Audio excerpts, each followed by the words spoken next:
Não existe segundo melhor. Vai continuar subindo para sempre, Laura. Pessoas que usam moedas fiduciárias para preservar patrimônio têm um nome para elas: pobres de vontade.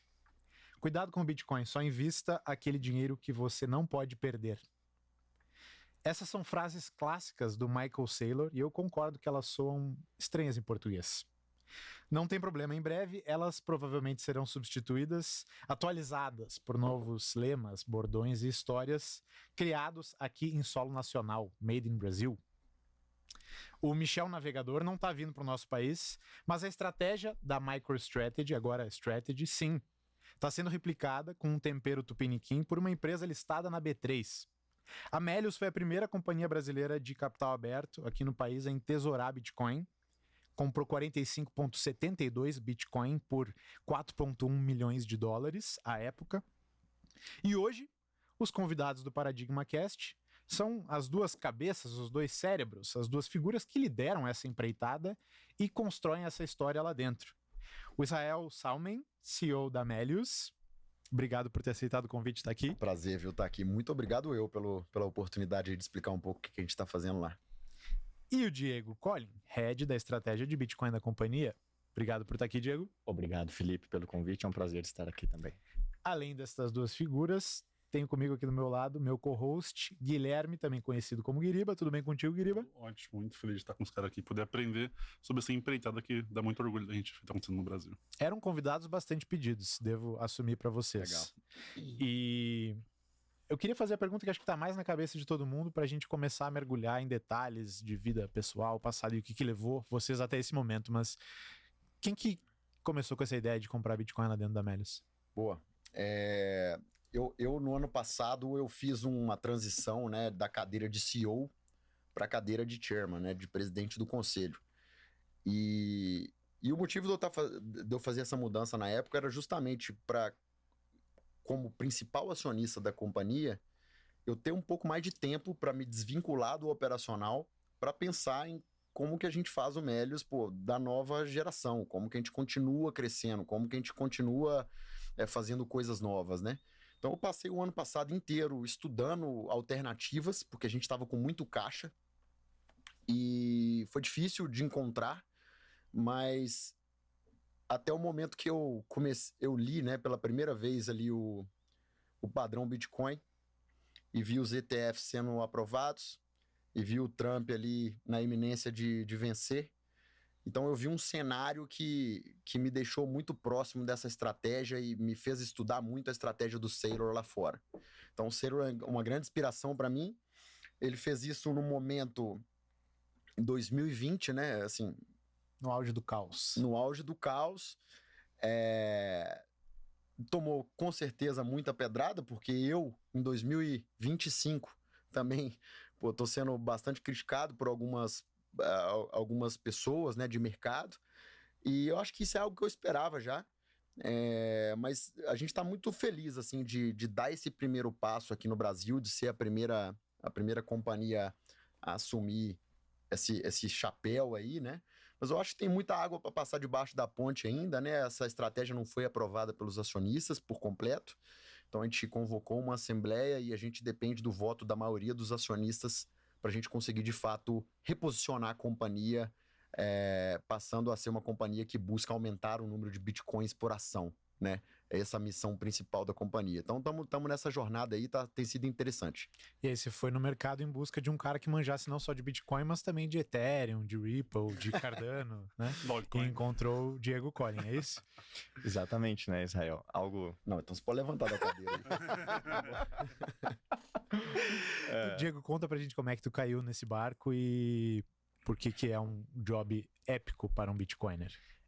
Pode-se dizer que o sonho de todo Bitcoiner é trabalhar para maximizar o seu impacto na bitcoinização do mundo, do mercado de capitais, das famílias. E quando o Israel e eu começamos a conversar, logo teve um fit de missão muito grande, tanto do que ele já estava convencido a fazer. Então, em primeiro lugar, não houve nenhum trabalho de convencimento do Diego, uma pergunta muito comum: você teve que educar ou convencer alguém? Não.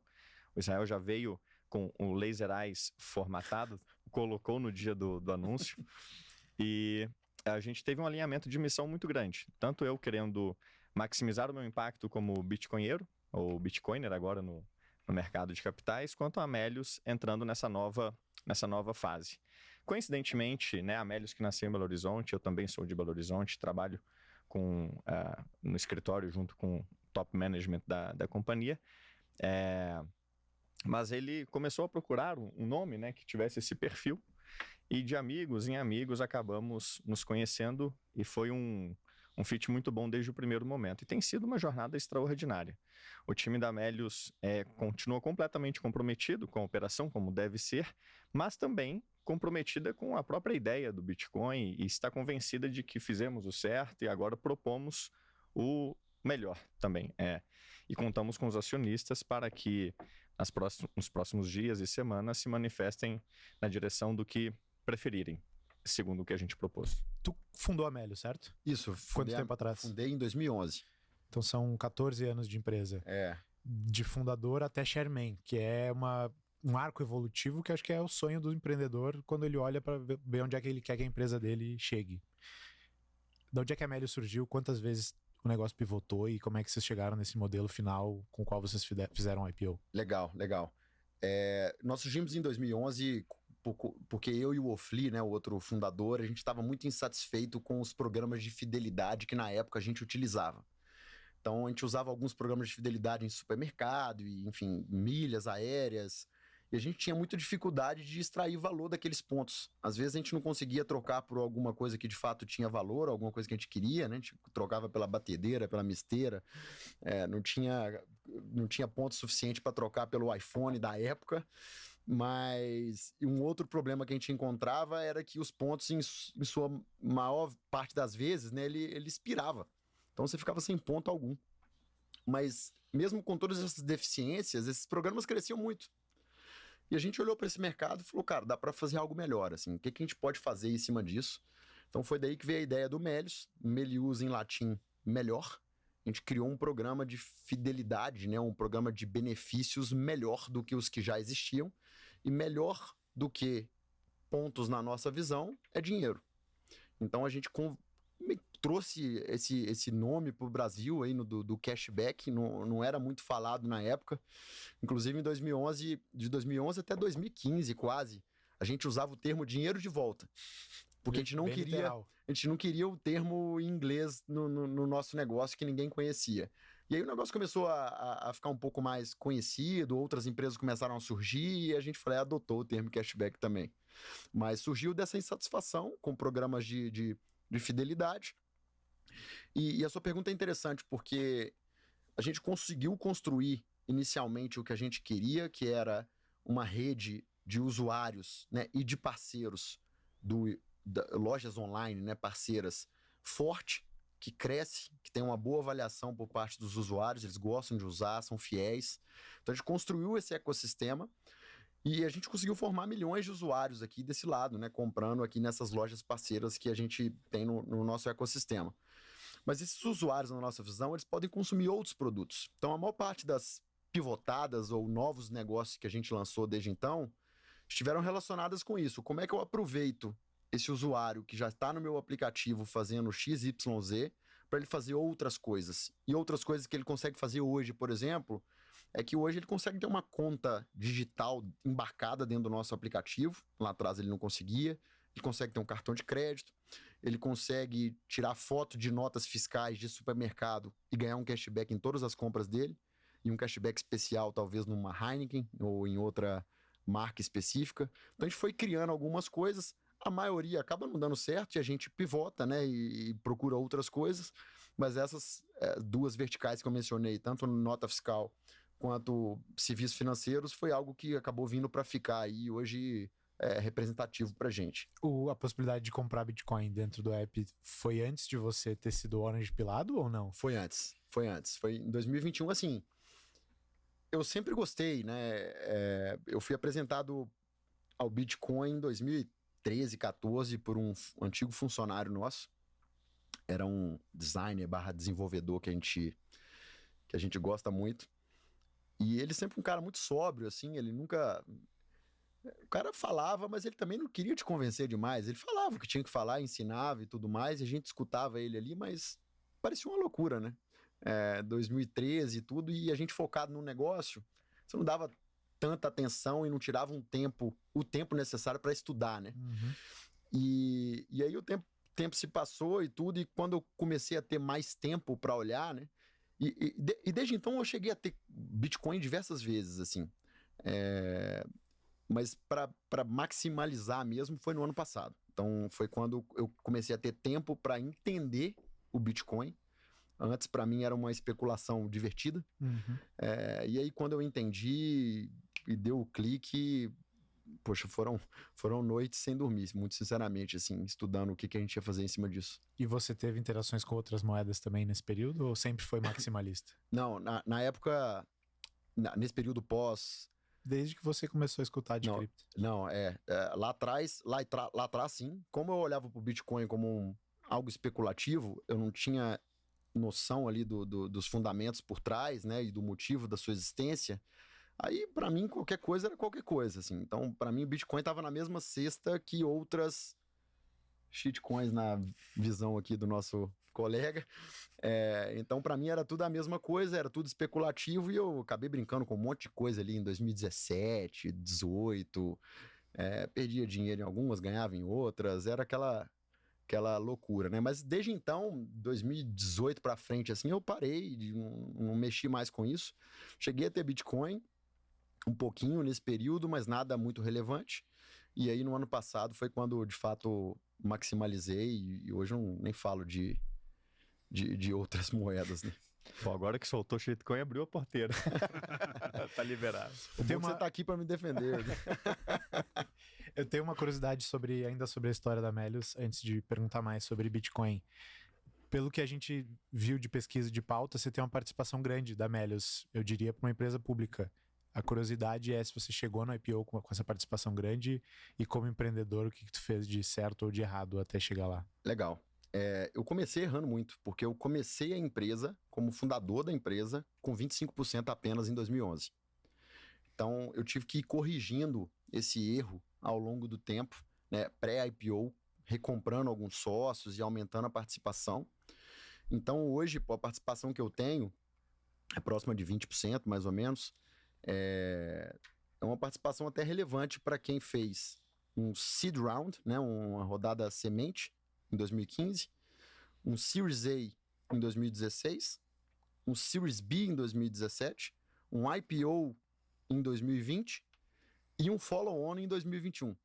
Então foram várias etapas dilutivas, mas que eu acho que eu consegui preservar bem assim, a minha participação, mesmo tendo cometido esse erro lá atrás, né? Tô satisfeito aí com a trajetória, e o que eu faria diferente é justamente, no momento de fundar a companhia, redistribuir melhor, assim, de acordo com o papel de cada um ali na empresa, sabe? Eu acho que fiz isso muito errado lá atrás. Excelente, fica a dica. Então, pense com carinho no começo e se der chabu, dá tempo de correr atrás também, só precisa ter apetite. Inclusive, fazendo um jabá aqui, né?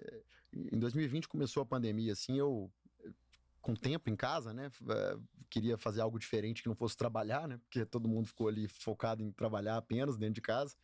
Eu escrevi um livro, né? Junto com um outro sócio da empresa. E o nome do livro é a nossa definição para o que é empreender. Empreender é a arte de se fuder todos os dias e não desistir. E nesse livro, basicamente, a gente não conta vitória nenhuma. A gente conta, na verdade, são as derrotas e como que a gente corrigiu, o que a gente fez para corrigir todas as cagadas que nós fizemos ao longo da construção do negócio. E eu falo sobre essa questão da participação, de escolha de sócios, etc. Então, para quem está empreendendo, para quem está querendo empreender, é bem legal o livro. Fica a dica, a gente vai botar na descrição depois para vocês acessarem. Fácil. Vocês mencionaram uma primeira alocação inicial, que foi a que eu citei aqui na introdução, de 45 Bitcoin. E tem a assembleia que foi convocada para o dia 6 de maio, se não me engano, onde a mudança do objeto social da companhia vai ser discutida. Então, esse processo de entesouramento do Bitcoin é paulatino, não é uma coisa que acontece numa paulada só. A empresa tem discrição para fazer alocações pequenas, mas para fazer uma alocação maior ela precisa dessa assembleia. Vocês podem fazer esse discernimento para o pessoal que está assistindo? Como é que funciona? Legal. A gente entendeu, né, dentro de casa, que 10% do nosso caixa era um valor que não alterava significativamente o risco, né, da companhia e o motivo da companhia existir. Os 45 Bitcoin equivalem a isso na época. Exato. Então a gente tomou essa decisão de fazer essa alocação e falamos para o mercado que faríamos um estudo para ver como que a gente poderia aprofundar nessa estratégia. E mais recentemente a gente fez a convocação, depois desse estudo que fizemos internamente, fez a convocação para a gente alterar de fato o estatuto, né, alterar a missão da companhia e com isso tá apto a ir mais profundo, né? A gente não deu nenhum tipo de guidance sobre quanto que a gente vai comprar, nem nada. Primeiro a gente quer mudar o estatuto, o objeto social e depois, acho que são depois. Perfeito, não vou perguntar de target ou do que vocês onde pretendem chegar, mas vou perguntar de curiosidade a MicroStrategy hoje, que é a empresa que primeiro implementou esse modelo, uma empresa de entesouramento de Bitcoin, ela nem usa essa métrica de quantos % do caixa tem Bitcoin ou usa. Não é né? uma métrica direta. Ela usa outros 4 KPIs que são absolutamente importantes. A estrela norte é o Bitcoin Yield, né? O acréscimo de Bitcoins por ação em determinado período. Bem como a tradução do Bitcoin Yield em quantos Bitcoins a mais por ação, não em termos percentuais, mas em termos de moedas por ação. Esse mesmo valor traduzido para dólares, então ela chama de Bitcoin Gain. E o Bitcoin Ratio, Leveraged Ratio, que é a quantidade de Bitcoins que ela tem para a quantidade de dívidas que ela tem na praça. Então esses 4 KPIs onde... Yield, Gain, Leverage, qual que é o outro? O gain em Bitcoins. Tá. Então, basicamente o yield deriva outros 2 KPIs e ela tem essa relação de dívida para Bitcoins no balanço. Então, o percentual do balanço da tesouraria em Bitcoins já não é mais... ela não é um número que ela acompanha, assim. Só, desculpa interromper, mas leigos, né, que conhecem pouco da MicroStrategy, mas já ouviram falar, na visão dessas pessoas, a estratégia inteira está baseada em dívidas, né? O que não é verdade. Quando você olha para essa métrica, né, de endividamento para o total de bitcoins que a empresa possui. Então, ela tem outras formas de conseguir acessar o mercado de capitais, né, para trazer dinheiro. Algumas delas fazendo os ATMs, né, que é as vendas de ações no mercado, que no Brasil seria o follow-on, né, e chamar um follow-on. Então ela faz bastante isso lá, principalmente quando o preço dela está com um prêmio em relação ao total de bitcoins que ele possui. E a maior parte das compras que eles fizeram até hoje foi assim, que não envolve endividamento algum. E, na verdade, na hora que ele faz isso, ele diminui o seu nível de endividamento, né? Porque ele consegue trazer mais bitcoins para o seu balanço, assim, só fazendo esse parêntese aí também, que eu acho que é importante para quem conhece pouco da tese lá. Mas o leverage ratio hoje da MicroStrategy é quanto? Você sabe mais ou menos? 20%, cerca de 8 bi de dívida emitida contra 40 bi de bitcoins no balanço. O que é comparativamente pequeno frente a outras companhias de mercado que possuem múltiplos maiores, são recebidas com melhores valuations pelo mercado e são muito mais endividadas em termos comparativos. E quanto ao que o Israel comentou, o que é interessante é que ela passou a enxergar a própria ação como se fosse a sua própria moeda, o seu próprio token. E ela emite um token que ela pode emitir por direito para comprar um token que ninguém pode emitir, o Bitcoin. E ela faz essa troca, e adquire... E ainda assim, ainda que ela emita novas ações para comprar Bitcoin, ela consegue fazer isso de forma a aumentar os Bitcoins por ação. Porque ela possui um valuation de mercado superior ao que ela tem de bitcoins em tesouraria. Então, quando ela emite, por exemplo, R$100 de novas ações, lastreados por R$30 de bitcoin ou R$50 de bitcoin, para em seguida comprar R$100 de bitcoins. Então ela emitiu R$100 lastreados em 30 de bitcoin para comprar R$100 de bitcoin. É uma matemática que pode parecer confusa, mas a ideia é que ela possa, ainda que emitindo novas ações, aumentar a quantidade de bitcoins por ação e colocar um ciclo virtuoso em movimento, onde mais bitcoins em tesouro fazem pressão no preço do bitcoin para cima, isso aumenta o market cap dela, permite a ela continuar emitindo novas ações e assim por diante, de forma simplificada. Foram várias dívidas conversíveis que a Strategy lançou até hoje, né? e se eu não me engano, são 2 ou 3 que o preço ainda não está no valor ali da conversão, né? A maior parte dessas dívidas, o valor da ação já está muito maior do que o preço da conversão dessas dívidas. Então acaba sendo, ok, entra na métrica de endividamento, mas na prática é muito provável que esses detentores desses bonds, né, dessas dívidas conversíveis, em vez de cobrar o dinheiro deles de volta, eles convertam em ação, porque eles vão ganhar mais por conta do upside que a ação já teve depois disso, né? Então tem esse outro Presumindo que o ponto. preço se mantenha nesse Exato. patamar até o vencimento. No patamar deles de 26, 27, 28, 29, 30 e aí em diante. E ele tende a se manter com. Não dá pra gente olhar pro futuro e prever, mas com mais empresas potencialmente fazendo isso. Tudo bem que a MicroStrategy já tá fazendo faz 4 anos e até hoje tem pouquíssimas replicando o playbook, né? Mas conforme mais empresas. Vou dar um passo atrás, na verdade. Qual que é a tese genérica, assim, entendível para quem não comprou ainda a ideia da MicroStrategy? O que leva uma empresa a fazer isso? Por que ela fala, peraí, vou focar todos os meus esforços em acumular o máximo de Bitcoin possível agora? Bom, a premissa que está por trás da estratégia, que a única coisa que pode ser melhor do que o Bitcoin, isso nas palavras do Michael Saylor, são mais Bitcoins. Então, em um cenário onde o Bitcoin está desmonetizando outras classes de ativos inferiores como reserva, ele começa a tomar uma velocidade nessa monetização que é basicamente impossível de se competir como uma empresa pública, como um empreendedor do real estate, ou como um emissor de dívida, ou como qualquer outro tipo de empresa para esse fim. É impossível pegar o Bitcoin e você, como empresa pública, precisa ter alternativas para chamar o capital para si. E o Saylor se viu em 2020 com uma empresa que basicamente a ação estava morta, no entendimento dele, não tinha liquidez, ele estava com muito dinheiro em caixa e via a sua tesouraria sendo diluída pelas políticas monetárias derivadas da pandemia. Ele viu seus engenheiros indo para as Magnificent Seven, ele viu uma situação catastrófica e na impossibilidade de enxergar outros meios, ele viu no Bitcoin uma saída onde, num primeiro momento, ele poderia estancar a diluição da própria tesouraria. E assim ele converteu, em 2020, parte significativa dos 500 milhões de dólares que ele tinha em Bitcoin. Essa foi a fase 1. Em seguida, ele percebeu que a ação dele começou a se parecer com um proxy do Bitcoin.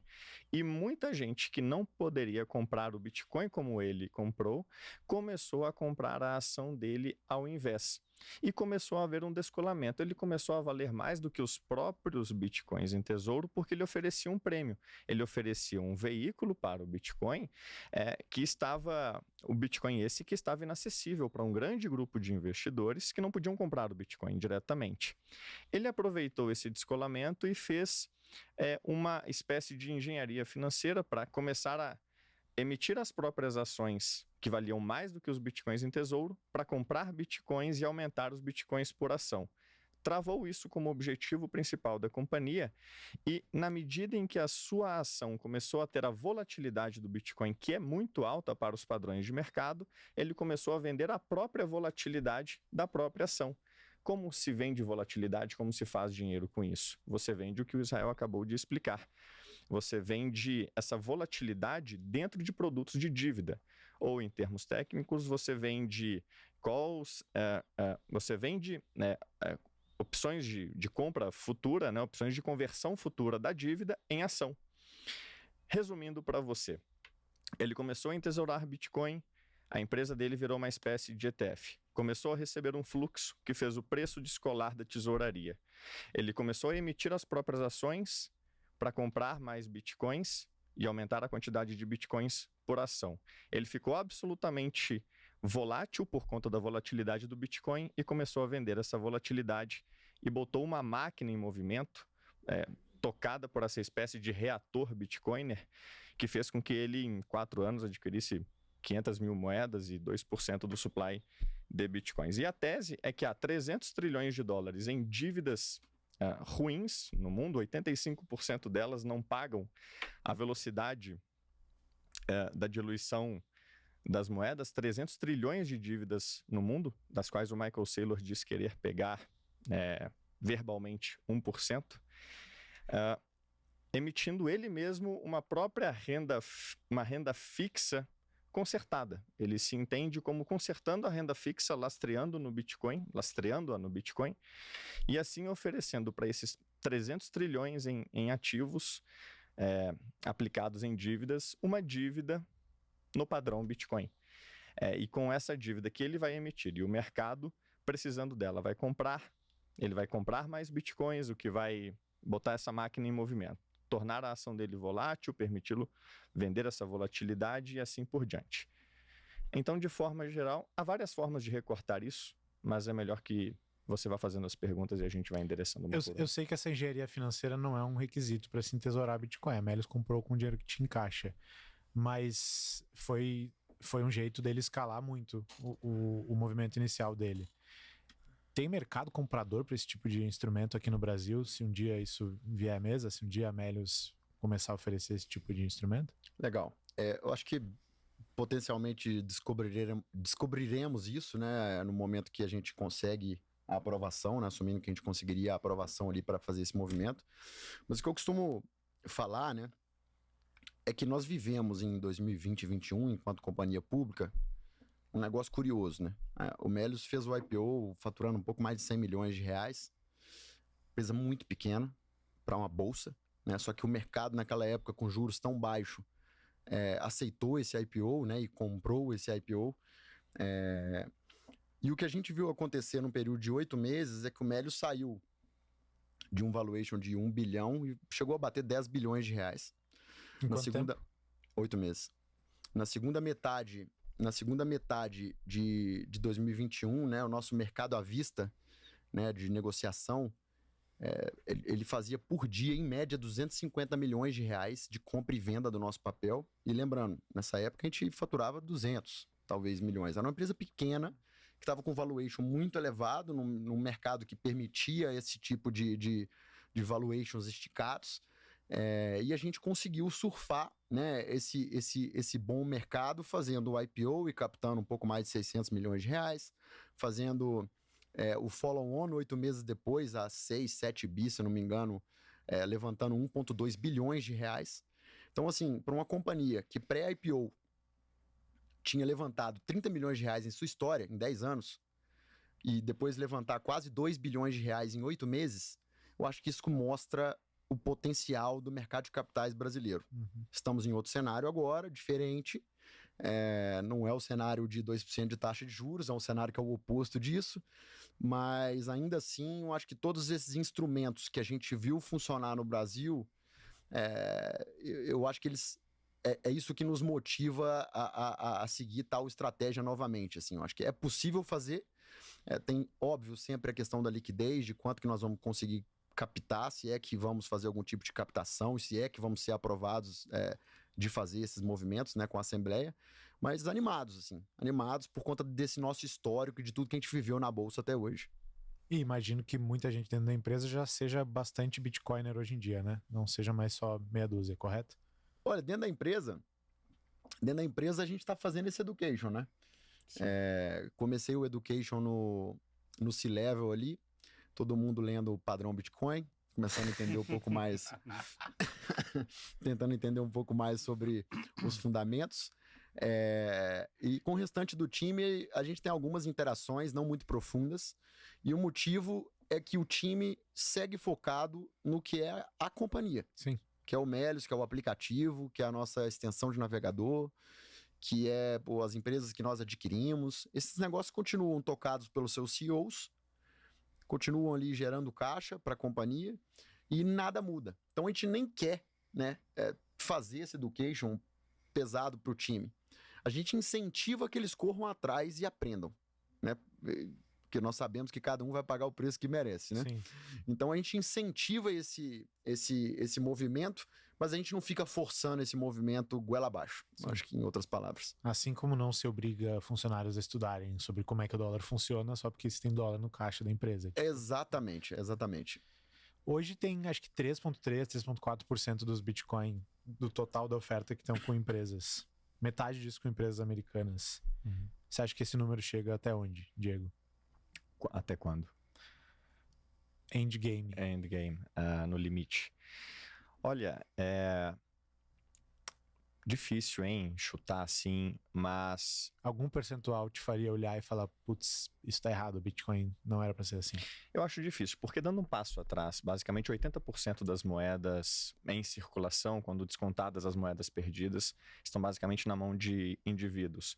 O que é uma das genialidades da política de distribuição do próprio protocolo, que teve um rompante distribuidor lá no começo, que beneficiou enormemente os cypherpunks, os austríacos, os libertários e equivalentes. Então, hoje, mesmo com uma incrível adoção institucional, como a do ano passado, mesmo com indivíduos vendendo 200 bilhões de dólares do fundo de 2022 para cá, e os institucionais mais do que compensando isso e levando o preço de 15 mil dólares para 110 mil dólares, essa proporção, até onde me consta, não mudou muito, e o grosso das moedas continua na mão dos indivíduos. Tal a trajetória de preço possível para o Bitcoin para as próximas décadas, é difícil que isso mude muito, porque os movimentos teriam que ser cada vez maiores em um Bitcoin que vale cada vez mais.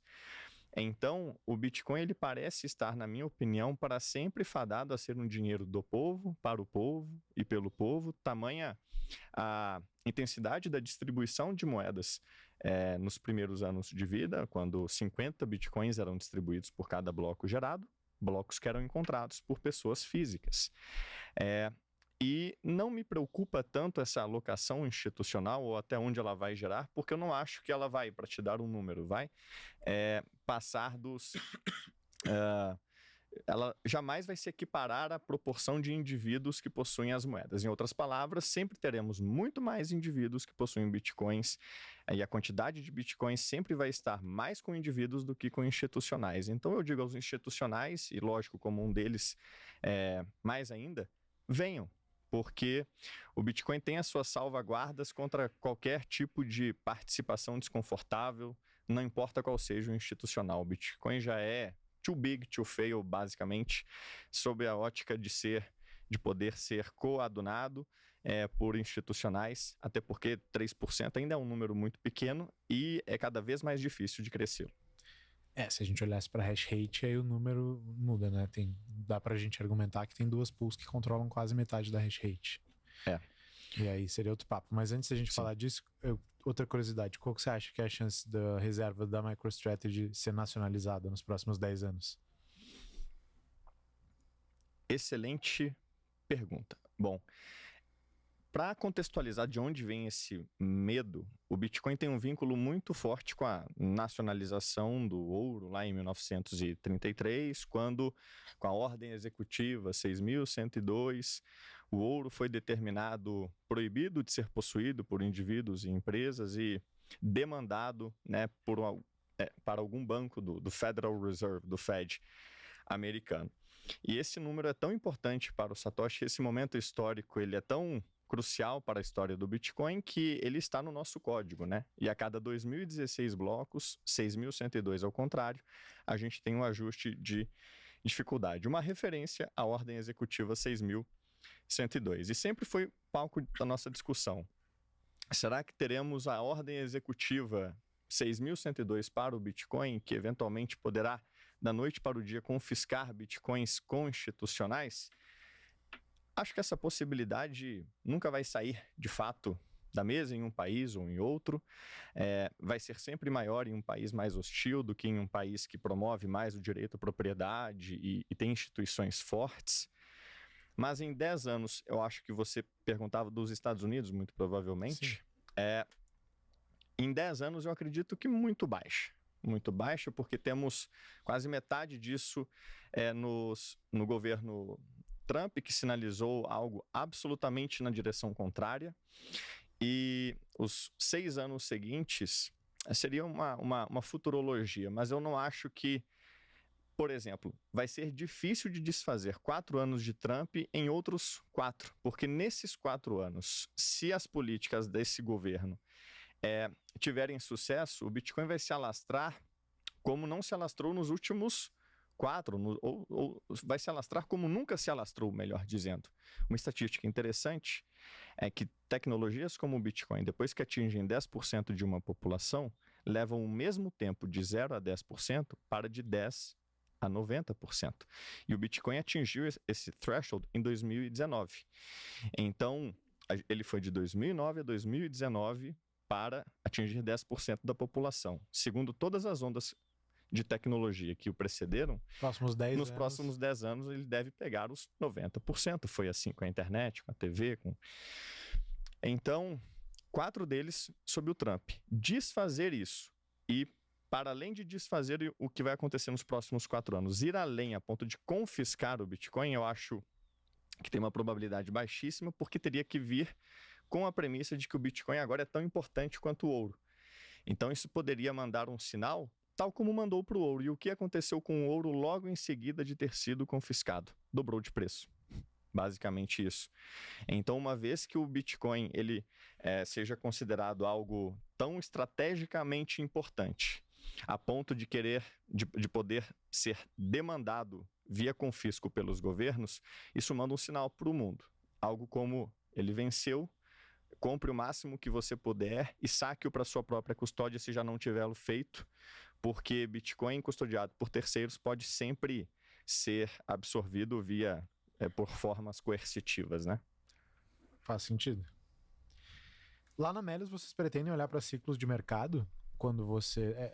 de novo, dentro do que dá para falar, né? Vamos falar do Saylor, acho que pode ser um pouco melhor. O Saylor ele tem uma estratégia de só comprar topo, né? Pelo que a gente tem visto. Vocês fariam diferente no lugar dele? Olha, eu acho que é seguro dizer que a gente não tem um price target para o Bitcoin. O nosso horizonte de tempo é para sempre. Nós compramos o Bitcoin pensando no longo prazo. Inclusive, acreditamos em incríveis opcionalidades futuras das Bitcoin Treasury Companies, né? Sobre as quais a gente até pode conversar. Então, olhar ciclo ou tentar fazer timing do mercado, a gente acredita que é uma estratégia muito inferior a ter tempo no mercado. E comprar Bitcoin, tal como a gente propõe agora para os nossos acionistas, ao longo do tempo, de forma estruturada, nos parece muito com muito mais chances de sermos bem-sucedidos do que tentar adivinhar topos e fundos. Primeiro, porque é muito difícil encontrar alguém que saiba fazer isso. E quando eventualmente alguém consegue fazer isso, é impossível dissociar trabalho da sorte.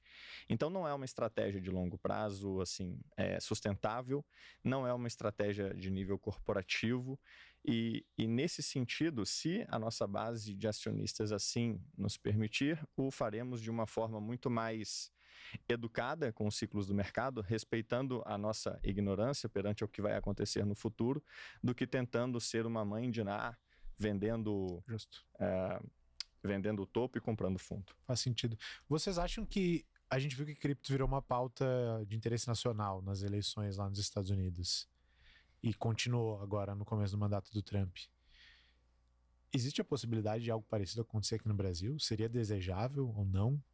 Como é que vocês veem o envolvimento da classe política com Bitcoin por aqui?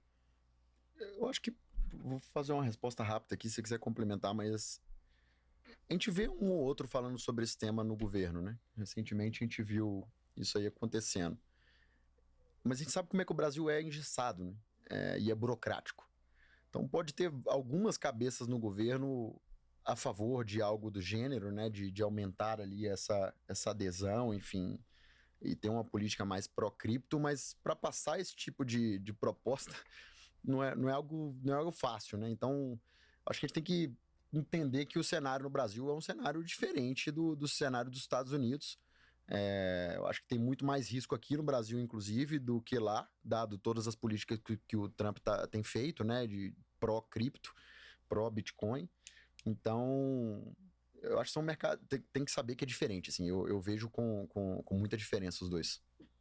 São diferentes mesmo, e como qualquer cenário político pode ser cheio de surpresas, tanto para o bem quanto para o mal. Agora, uma surpresa boa que é digna de nota foi recentemente um evento largamente reproduzido nas mídias, onde inclusive a própria Melius é citada, a cidade de Rolante, no Rio Grande do Sul também, de eu não sei se é assessor ou quem, mas muito próximo da alta cúpula do governo atual. Chefe de gabinete do Alckmin. Chefe de gabinete do Alckmin, que fez um maravilhoso discurso sobre o Bitcoin e sobre algumas iniciativas, a Melius e Rolante dentre elas. Então, sim, a gente não comprou o Bitcoin exatamente para ficar fazendo agora leituras políticas. É mais seguro dizer que a gente quer participar das discussões. E a gente quer, quando provocados ou quando convidados, tentar construir a quatro mãos com os entes da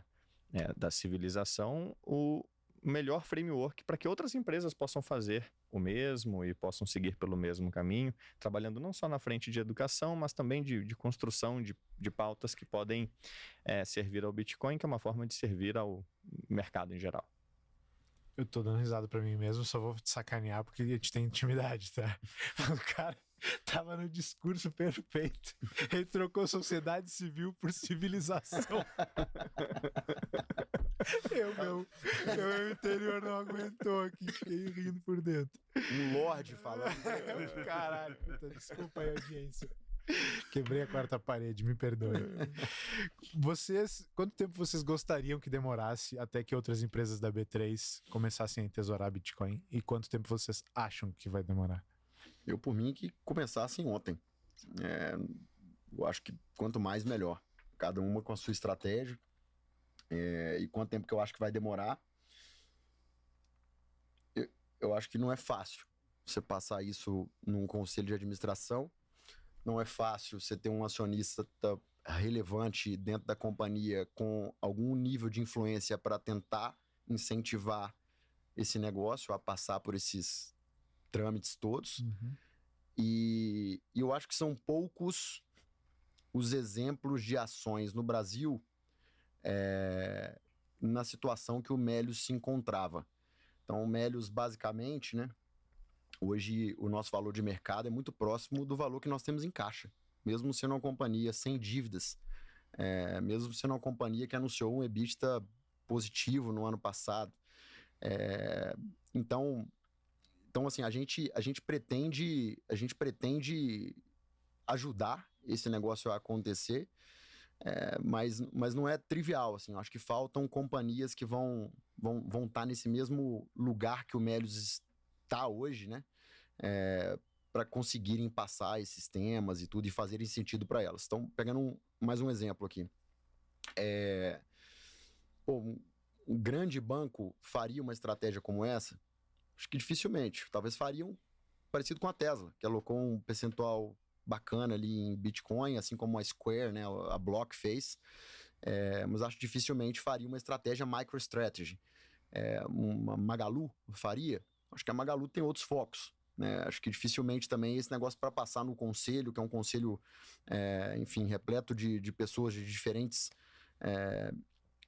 ideias ali, né? Acho que é um negócio que é complexo, assim. Eu citei alguns exemplos aqui, né? O próprio Nubank fez numa dosagem pequena pro tamanho mas deles. Eu não consigo ver o Nubank, por exemplo, virando uma MicroStrategy, né? Eu acho que eles estão num outra coisa. Um outro foco. Mercado Livre também é a mesma coisa. Exatamente. Você acha que também... Eu me pergunto assim, se a estratégia, digamos que o conselho é super bullish, daqui a alguns anos a Melius está atolada de Bitcoin, o que impede outras empresas de fazerem isso, puramente isso? É basicamente um conjunto de coisas que torna a Melius ou a MicroStrategy para esse fim muito especial. O Israel já adiantou algumas delas, mas, por exemplo, não é qualquer companhia que tem um founder, presidente do conselho, capaz de, ainda o maior acionista, convergir o bloco controlador, acionistas Esse é o maior preditor de sucesso numa empresa, para mim, disparado. O fundador tá no timão. Isso. O olho do dono engorda o boi, mas não só isso. Nesse caso, ele consegue direcionar o top management da companhia, a alta diretoria e o conselho, para uma convicção extraordinária no Bitcoin. O Bitcoin, diferente de todas as outras classes de ativos, para que não haja nenhum tipo de diluição do potencial da estratégia. Um negócio que, apesar de muito bom, e o negócio da da Melius, ele, como o Israel citou na última call de resultados, reportou 50 milhões de EBITDA ajustado no consolidado, 360 milhões de faturamento, aliás, como referência, isso é quase 4 vezes mais do que no IPO, quase 5 vezes mais de EBITDA do que no IPO. É um negócio bom, mas é um negócio que, como a grande maioria dos outros negócios na Bolsa, ou não, mas falando da Bolsa em particular, não tem como competir numa sociedade de dinheiro quebrado, de moeda ruim, de moeda fiduciária, onde a Bolsa se tornou poupança e um fluxo passivo enorme vai para o mercado de renda variável e acaba repousando em índices, como o Ibovespa, o S&P 500 para esse fim. E a grande maioria das empresas não está no índice e nem consegue batê-lo em termos de performance. Então, a maioria das companhias, a MicroStrategy se via nessa situação, a Melius, de certa forma, como o Israel disse, valendo caixa, também se vê nessa situação, onde num cenário onde a Bolsa teve que virar poupança porque o dinheiro é ruim, aquelas companhias que, por mais que fazem um bom trabalho, não conseguem competir com esse desequilíbrio gerado na Bolsa, onde o índice virou o cofrinho, o porquinho das pessoas. Então, a única chance dessas companhias é entrar cedo no que pode ser o próximo veículo de poupança da sociedade e carregar toda essa monetização com ela. E a gente acredita que outras companhias inevitavelmente o farão, por mais difícil que seja, mas reforçando o quão difícil é um negócio onde tem uma característica um pouco monopolista, onde o first mover advantage é absolutamente importante em cada mercado. E não à toa, a primeira a se mover no Japão, a Metaplanet, foi extremamente bem sucedida, o mesmo nos Estados Unidos e agora a gente no Brasil. Porque uma vez que volatilidade e liquidez são importantes, a volatilidade maior e a liquidez maior vão para aqueles que mais comprarem bitcoins e mais rápido, e isso tende a acontecer com quem antes chega, não só com elas. Isso a gente está vendo nos Estados Unidos outros exemplos muito bem sucedidos, mas é muito bom chegar primeiro. Então a Melius agora tem algo que ninguém mais pode declarar ter, que é a vantagem do primeiro passo, do primeiro movimento, que a gente agora quer expandir contando com os nossos acionistas. Então sim, a gente incentiva que outros venham, a gente reconhece que é difícil, mas a gente também entende que vai ser muito bom quando outros vierem, só reforça a nossa tese, só ajuda o Bitcoin, por consequência nos ajuda, e a gente caminha para um mundo onde o Bitcoin chega mais perto de vencer. Só uma coisinha rápida, hoje, né, eu tive uma reunião na hora do almoço com o fundador de uma grande empresa de tecnologia brasileira, que é de capital fechado, né, e no final da reunião ele me pediu se eu podia ir na próxima reunião de conselho dele para falar sobre isso. Que ele tentou lá atrás aprovar uma alocação minoritária do caixa da empresa em Bitcoin, porque ele já era um maximalista há muitos anos e ele não conseguiu, e ele me fez esse convite agora. E depois desse almoço, eu fui para um outro evento de um fundo de venture capital local aqui, e nesse evento eu estava falando com 100 fundadores de empresas de tecnologia sobre esse tema. Então eu acho que a gente está muito no início, assim, sabe? Eu acho que a gente vai ter, com certeza darei mais mentorias, né, ou dicas do como foi esse processo para nós, para outras empresas, sejam elas privadas ou públicas, e quanto mais, na minha opinião, melhor, sejam privadas ou públicas. É a Michael Saylorização do Israel, mano. Vai acontecer. Mas uma dúvida, uma tese contra tudo isso, né? Uhum. A MicroStrategy, ela meio que criou esse precedente, e vocês estão criando esse precedente aqui no Brasil. Mas, partindo do pressuposto que cada vez mais empresas vão fazer a mesma coisa, por que a tese não se perderia e o reflexo sobre os preços das ações também não seria tão acentuado quando foi na MicroStrategy? Porque na Paradigma a gente está discutindo sobre por que eu vou me expor a uma altcoin, uma moeda alternativa ao Bitcoin, se eu posso me expor a MicroStrategy ou uma empresa que tem exposição ao Bitcoin. Muita gente lá está discutindo sobre essas questões, porque se eu expor MicroStrategy, eu vou me expor ao Bitcoin. Então, por que vocês acham que no futuro, caso a gente tenha essa adoção em massa de empresas, isso pode não acontecer? Essa narrativa pode minguar e as empresas não valorizarem tanto quanto o Bitcoin, assim?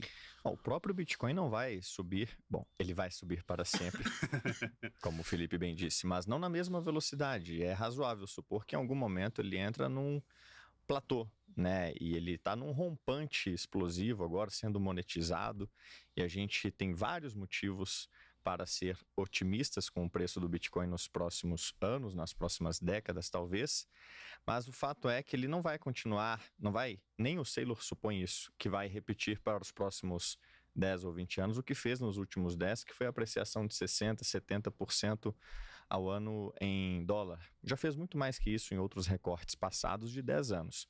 Então, se nem o Bitcoin vai performar para sempre tão extraordinariamente bem e tende a ter o seu perfil de retorno e volatilidade sendo decrescido na medida em que vai vencendo, é razoável supor que essas companhias, as Bitcoin Treasury Companies, como Metaplanet, Strategy, e elas também não oferecerão, tal como o Bitcoin, esse mesmo retorno extraordinário para sempre, o que é normal em qualquer tecnologia nova sendo adotada e aplicada em modelos de negócios novos. A tecnologia é o Bitcoin, o modelo de negócio é o das Bitcoin Treasury Companies. Os retornos são decrescentes, mas isso não é motivo para você deixar de... Não teria sido motivo você deixar de comprar Apple lá nos anos 2000, porque em 2025 ela estaria retornando 10% ao ano.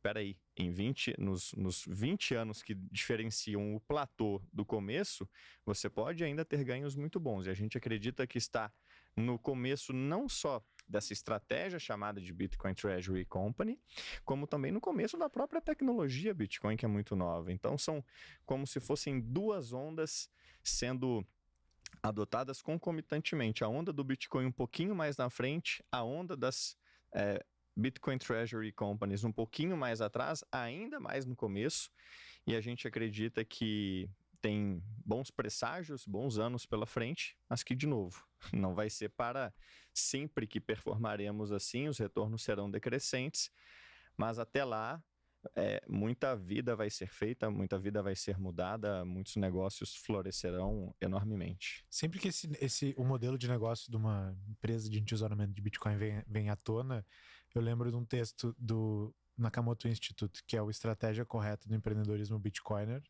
onde o Daniel Kravitz, que é um cara antigo do Instituto, ele fala que nenhum negócio vai conseguir oferecer no começo do Bitcoin um retorno superior ao do Bitcoin, quase nenhum negócio. E que, portanto, a estratégia correta do empreendedorismo Bitcoiner passa, inevitavelmente, pelo entesouramento de Bitcoin e por tu encontrar negócios que te permitam fazer a moeda se valorizar. Vem aquela frase não é sobre fazer dinheiro com Bitcoin, mas fazer do Bitcoin dinheiro, né? Então ele tem até um termo, filantropismo, não sei o que é lá, mas ele fala que durante o período até o Bitcoin chegar nesse platô que a gente envisiona, poucos negócios vão se valorizar, vão se apreciar tão rápido quanto o Bitcoin. E sempre que eu vejo esses modelos de negócio, isso me vem à cabeça. O que faria vocês mudarem de ideia sobre essa estratégia, sobre o Bitcoin? O que faria vocês aí olhar e falar, deu errado? Eu acho que eu acho que seria o evento de extinção do Bitcoin. Por algum motivo, o Bitcoin acabou. Deu errado o Bitcoin. Em qualquer outro cenário, na minha visão, acabam virando oportunidades para a gente continuar gerando caixa na nossa operação e entesourando mais bitcoins até que a gente, enfim, tenha um outro mercado mais positivo, com preço maior e lá na frente. Então, para mim, o cenário principal de dar errado é esse. Dar errado o Bitcoin, por algum motivo que seja. E como tu acha que o Bitcoin pode acabar ou dar errado? Eu não tenho nenhuma teoria, assim, nesse sentido. Eu tento, na verdade... Eu nem gasto muito tempo, inclusive, rebatendo pessoas que falam de quant e outros, enfim, meios, né, que estão sendo muito falados aí agora. O que eu falo para as pessoas para elas estudarem, assim. Eu fiz o meu papel enquanto empreendedor. O Diego me ensina diariamente também sobre isso e traz muitos conteúdos também para a gente se manter sempre atualizado. Mas não acho que esse é um cenário incrível, não. Senão não estaria fazendo o que a gente está fazendo. Olha, a gente já tomou riscos piores. Por exemplo, eu vim para cá de avião, né? E sob essa ótica de que, o avião pode cair, tudo bem. Tudo na vida é uma questão de você traçar matriz de probabilidades e, eventualmente, você conclui que entrar no avião é perigoso e que o resultado é binário e que, se der tudo certo, eu gravo um podcast. Se der tudo errado, não tem podcast, não tem Diego. Mas isso não me impede de tomar decisões na vida. E é razoável supor que a única coisa certa é a morte e a gente pode entrar por essa seara. Mas, depois de muito estudar, o Israel disse muito bem isso, as probabilidades do Bitcoin deixar de existir se tornam cada vez mais ínfimas na medida em que você vai avançando nos seus estudos e você tem um dinheiro para alocar, uma vida para fazer, e se você, sob a ótica de ser possível, desconsiderando qual que é a chance, deixar de fazer o que parece ser muito bom, você também não vai andar de avião e não vai fazer mais nada, porque possível é dar muito ruim. Não é assim que se vive, não é assim que se gerencia um portfólio, não é assim que se gerencia uma empresa. E o Bitcoin tem um pouco dessa característica binária, tal como a do andar de avião, como disse o Ralph Finney lá no começo. Ou ele vai ter um volume gigantesco de transações no futuro e vai valer uma enormidade de dinheiro. Ele previu 10 milhões de dólares com um mês de Bitcoin. Ou não teremos quase volume nenhum e ele terá sido um projeto fracassado. E a julgar por vários sinais que nós temos até hoje, nesses últimos 15 anos, desde essa previsão do Ralph Finney, ele caminha para o cenário onde, no binário 0 ou 1, ele vai para o 1. E teremos um volume extraordinário de movimentações financeiras sendo realizadas sobre ele. Aliás, batemos a Visa e a Mastercard no passado, e ele valerá cada vez mais por uma simples lei da oferta e da demanda. Num mundo cada vez mais abundante, a quantidade de bitcoins sempre finita. Então não é que nós estamos dizendo que ele não tem chance de dar errado. Tanto que o nosso documento divulgado agora para a Assembleia, o que mais tem ali são riscos, né? E como esse negócio poderia ir por água abaixo, né? Fazendo o nosso papel ali enquanto companhia pública para educar todos os acionistas. Mas, obviamente, como qualquer outro negócio, né, o nosso negócio de cashback também tem diversos riscos. Nem por isso deixamos de fundar em 2011 e continuamos crescendo o negócio até hoje, né? Então, acho que são guerras que o empreendedor escolhe lutar, assim. Justo. Sabe que, só curiosidade, o Wences Casares tem um texto dele de uns 4 anos atrás que ele atribui uma chance de 20% do Bitcoin ir a zero. Bem curioso, se eu não me engano, se eu tô lembrando o número certo. Eu acho particularmente alta a chance, mas ele era um cara que eu respeito bastante, né? E ele vê uma chance grande também do Bitcoin ser relegado para sempre a um hobby de nicho. Para ele, esse é o principal perigo, assim, né? O desinteresse das pessoas. As pessoas não demandarem por um dinheiro que dá essa autonomia e tal. Mas legal. O Saylor, antes da gente puxar o nosso ping-pong aqui, que a gente costuma fazer, o Saylor, ele, lá na Strategy, fez muito material educacional, além de empresas e educar a galera, palestras espetaculares, playbooks de como outras empresas podem replicar. A Melius já tem isso, a gente pode esperar isso eventualmente. Tem algum lugar que vocês sugerem? Quem quiser conhecer a estratégia, a Melius vai para esse lugar aqui na internet. A gente está construindo o que seria a nossa versão do site reservado pelo Saylor, o hope.com. Não vai dizer que Israel também comprou 200 domínios lá no começo da internet, tá guardando. Tava aguardando essa, Israel, para soltar Esperança. no final. Mas a gente quer ter esse portal com foco educacional para o mercado como um todo, e a gente divide a nossa função educacional em 3 grandes subgrupos, né? São os nossos colegas, então já temos o nosso portal interno. Aliás, descobrimos recentemente que a Bitcoin for Corporations, essa joint venture da Strategy com a Bitcoin Magazine, nasceu dessa vontade do Saylor, né? De procurar um portal de educação e dizer assim, olha, eu tenho 2.000 pessoas aqui, em 1999, não sabem nada sobre o Bitcoin. Criaram um portal interno que hoje é compartilhado por outras 16 companhias como a Strategy. E a gente já tem esse nosso portal interno, está em construção e está ficando muito bacana e de livre acesso para os nossos colegas. Temos uma seção no jornal interno, queremos ter esse site para educar o mercado, focando nesses 3 grandes grupos, colegas, acionistas e mercado em geral. Então, sim, tudo começa pela educação, né? E, eventualmente, depois de repetidas exposições ao Bitcoin, alguma coisa clica em você e tudo se torna claro. E uma preocupação nossa é que os nossos colegas de Melius estejam absolutamente seguros e conscientes do que a gente está fazendo e recebam todo o conteúdo da forma mais mastigada possível. E como um caso anedótico, alguns comentários muito positivos eu tenho recebido na DM, querendo saber um pouco mais sobre onde comprar ou qual hardware wallet usar. Então a companhia tem sido muito bem receptiva nesse sentido. E uma coincidência é que o colega que o Israel comentava que o apresentou o Bitcoin lá em 2013, 14, eu o conhecia como um bitcoinheiro. Mentira. Como um bitcoiner. Ele participava dos encontros de desenvolvimento do Bitcoin em Belo Horizonte, do qual eu sou host há alguns meses. E ele sempre muito participativo, bitcoiner raiz, ele que tocava esses encontros em 2014. E aí, quando a Melius anunciou, ele, puxa, eu não acredito que foi a Melius a fazer isso. E eu falei, o que você tem a ver com a Melius? Então, a Melius sempre teve esse perfil de ter gente com essa pegada. E então tem sido fácil o meu trabalho lá dentro. Às vezes, uma vez me passaram uma imagem que ficou na minha cabeça, que é de uma bola de neve no topo de uma montanha, ela começa a rolar, e é pequenininha, vai aumentando. E quando ela tá gigantesca, ela desce em linha reta voando, mas lá no começo, às vezes, tu dá uma sopradinha para um lado, um toquinho e muda completamente o curso dela, né? Sim.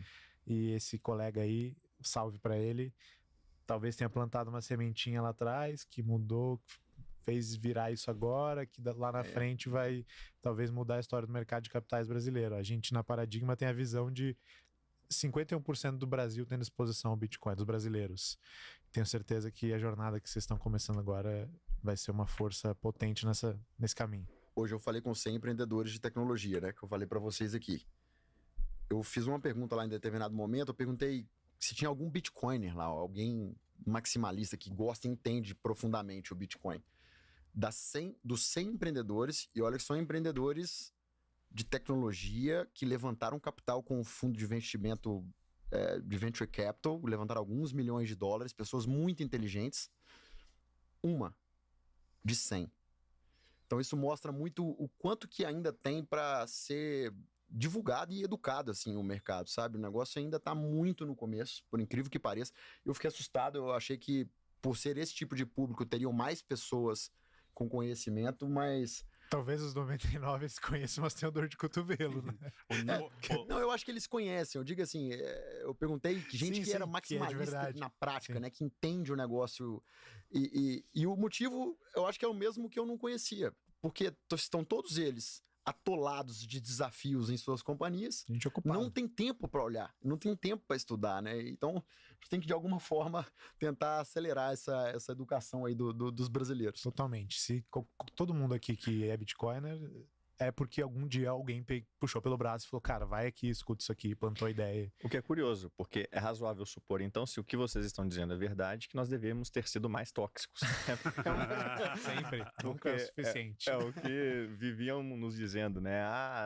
São muito tóxicos, mas agora falando sério, ainda na brincadeira, quando os maxis falam com tanta convicção, assim, ele eventualmente clica em alguma coisa que te deixa desconfortável, te faz puxar algum fio. Eu não tenho vergonha de dizer que o Saylor foi importantíssimo na minha jornada, e algumas coisas que ele disse ficaram semanas, como ficaram na cabeça do Israel também, para que dali, essa sementinha que tu falou, crescesse e se tornasse algo maior, até que você percebe que não há nada muito mais extraordinário do que o Bitcoin acontecendo no contexto, né, do mercado de capitais. A audiência não vai me deixar sair sem essa. É verdade que você tem um carro de corrida com adesivo do Bitcoin?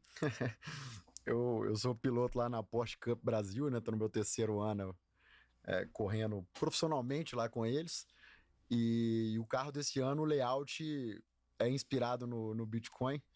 E eu coloquei uma frase icônica ali na traseira do carro. Qual? There's no second best. Muito bom. Puta, muito bom. Produção, põe a foto do Porsche aí, por favor. Tá lindo. Vai ter um corte disso, pode ter certeza que vai ter um corte. Não, tá maravilhoso. Esse aspecto do marketing também é, às vezes, subfalado, né? Porque, querendo ou não, tem muita gente falando da Melios agora e vocês, por serem os primeiros, colaram numa comunidade que vai amar vocês até que vocês adotem outras shitcoins e cometam heresias do gênero. O Diego vai adorar. Ele não sabe do nosso DNA matador de shitcoin.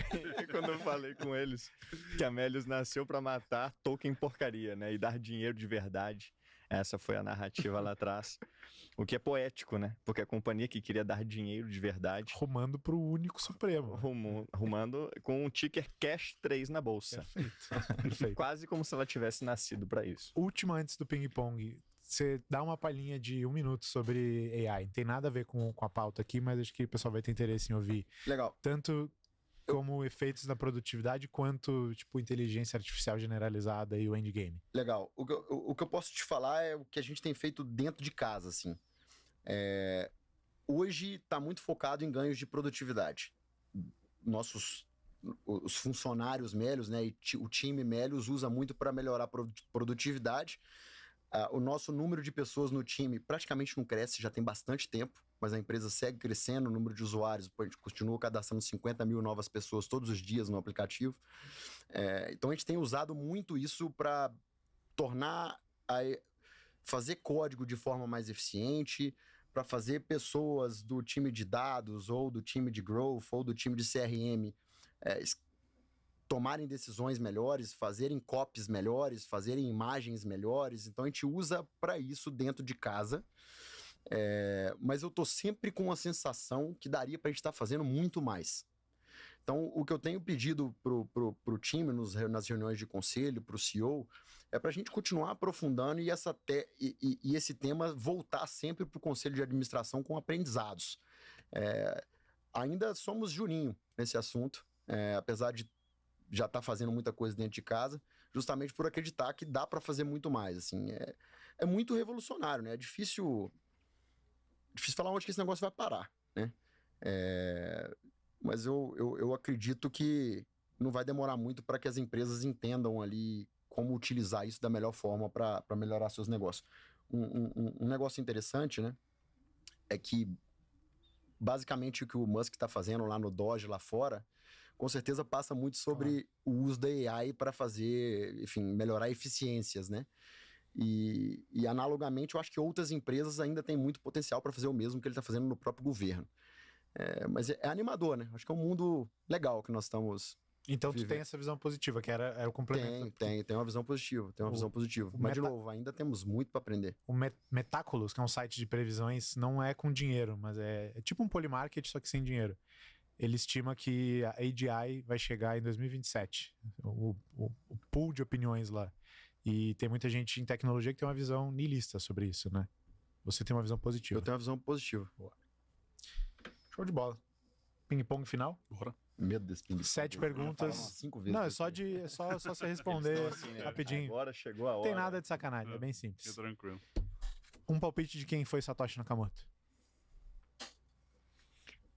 Nick Szabo.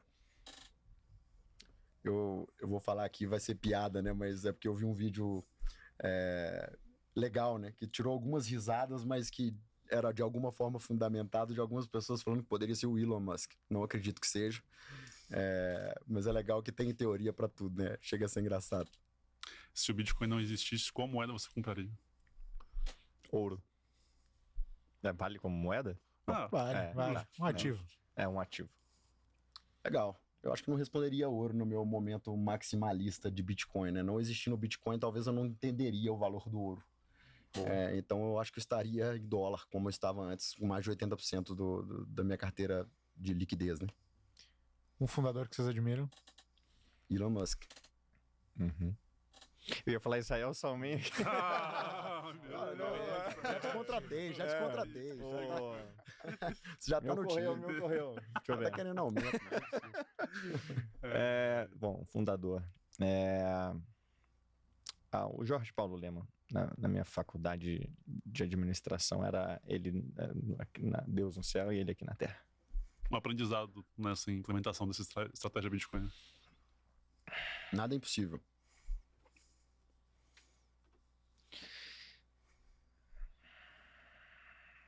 Bom que vocês podem cortar o silêncio, né? Na edição. Eu diria que é um universo muito distinto do varejo com o qual eu estava envolvido. O universo institucional, assim como as leis de Newton não se aplicam ao universo quântico, alguns princípios do varejo, algumas leis do varejo, no institucional não se aplicam tanto quanto assim. Você trouxe as leis de Newton no ping-pong, Diego. Um país que vocês morariam se não fosse no Brasil. Você começa a falar, ele já tá com um sorriso no rosto, é bom demais. Um país que morariam se não fosse o Brasil.